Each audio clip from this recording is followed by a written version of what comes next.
Hey, so navigating Airmix is super simple. On the top left you have the preview, so this is where you're going to set up the scene to push to the output, which is the box on the right of it. The output has a settings button up here, and the go live button if you set up your destination. And the preview has a clear button and a save button. The save button we'll get to in a bit. Below the preview and the output are the main editor tabs and the mixer. So on the far right in the mixer, if I push transition, it will push the preview to the output.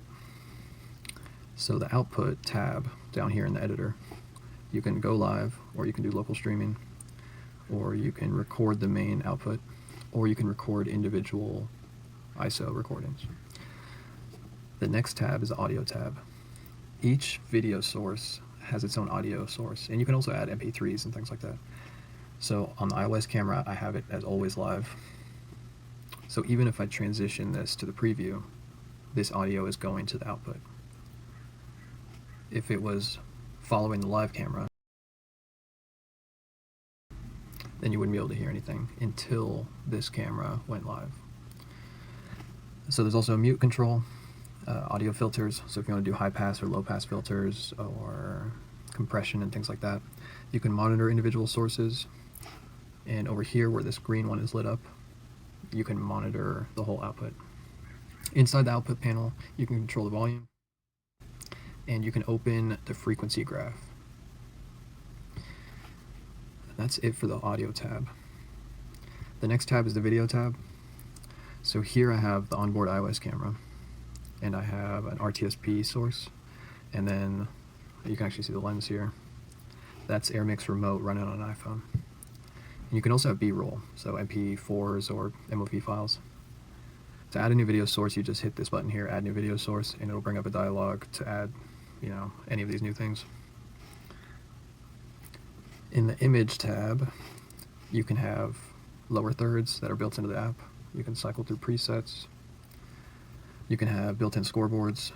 This one's got a timer counting down. You can dive in and change the name or the colors or the sport and things like that. These plus buttons are just a quick way to increase the score. We also have text objects. So this is a clock right now, but you can have it be a timer that counts up or down. You can also just have it have generic text. So if you wanted to have a label or say be right back or a date or something, you could have it on there as well.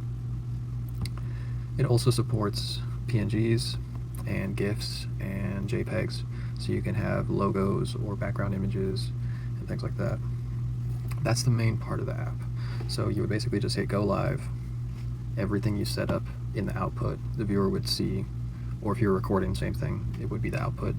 And then you use the mixer here to transition things in or out. And that's it. If you wanted to create composites, so let's say we wanted to take this preview and remember all these overlays that are associated with this selected video.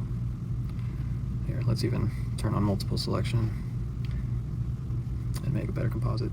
So that thing is up in the corner, but we can move that here quickly. If you tap on the preview or the live, it brings up some quick controls. So if I grab this video layer, I can use a magnifying glass to edit where that layer goes.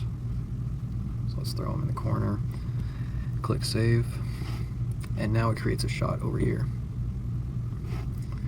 So now this whole composite that was in the preview is saved. So if we clear this, we can just use one button and it's gonna recreate that shot for us. We can transition it across. There we go. So I don't know if you noticed, but the shots are super low quality here. It has a setting here at the bottom that says FPS 1 and quality 160p. So in the bottom left, we can change that setting. There's a little 3-layer button. So here, if we increase the shot quality and the FPS, I can grab that. And we can make the previews bigger or smaller. And you can save just the preview or just the live. But let's just close this for now. So now you can see the quality's gone up and the frame rate's gone up and the preview's gotten bigger. If you wanted to increase the preview on any of these other tabs, it's the same process. You go into this options menu and make them smaller or larger. The video tab also has the option to make them smaller or larger, but it also has some other options in here. So you can auto sync the live video sources, you can turn on and off multiple selection. So if you wanted to do picture-in-picture or things like that, you can turn on multiple selection. Once multiple selection is enabled, then you have auto frame settings. So if you have 2 layers selected, then you can dictate how that frame is going to get set up.